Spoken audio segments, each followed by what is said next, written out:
Bonjour, je suis Fabien de Ready for Pus et aujourd'hui je vais vous montrer comment accéder à votre tiroir caisse pour avoir l'historique de vos commandes ainsi que clôturer votre caisse.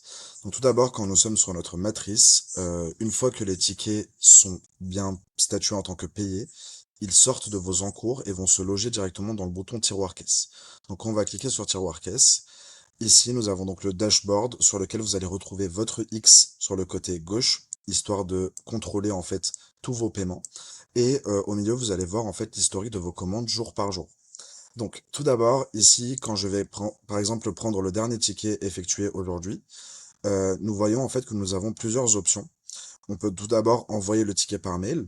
On peut imprimer le ticket, donc réimprimer le ticket. On peut imprimer une fiche repas. À noter, très important, qu'une fiche repas ne peut être imprimée que le jour même avant la clôture Z. C'est-à-dire que si une personne vient chez vous, enfin vient manger hier et qui revient aujourd'hui pour une fiche repas, ce n'est pas possible de d'éditer une fiche repas. Par contre, ce qui est possible de faire, c'est si jamais hier, quand il était chez vous en train de manger, il a demandé une fiche repas et qu'il revient aujourd'hui pour un duplicata, ça c'est tout à fait possible. Ça, c'est strictement interdit à cause de la norme fiscale à 9525. Ensuite, nous allons pouvoir aussi réencaisser un paiement si jamais nous sommes trompés de moyen de paiement. Par exemple, ici, mon ticket a été encaissé en cash, mais par contre, je veux le réencaisser en CB, c'est tout à fait possible. Je peux aussi rembourser un ticket globalement. Je peux annuler un ticket dans sa totalité, ou sinon, je peux juste annuler des lignes sur le ticket. Ensuite, ici, on voit sur le côté gauche, donc comme quoi j'ai le X qui reprend, en fait, c'est un aperçu tout simplement, un aperçu général de tout ce qui s'est passé en fait dans votre journée. Donc vous avez une catégorie de paiement, vous avez le chiffre d'affaires par famille et vous avez le chiffre d'affaires par moyen de consommation.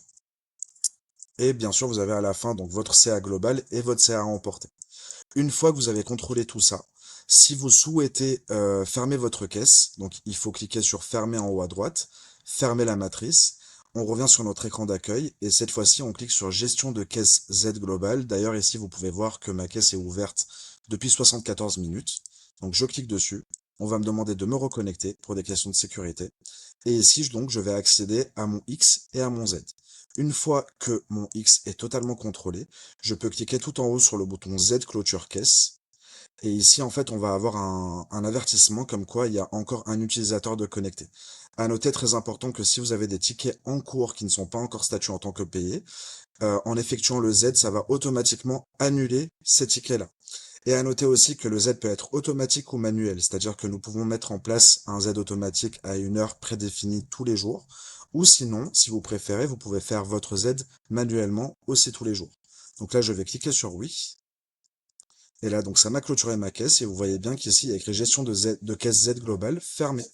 Voilà, merci beaucoup et bonne journée.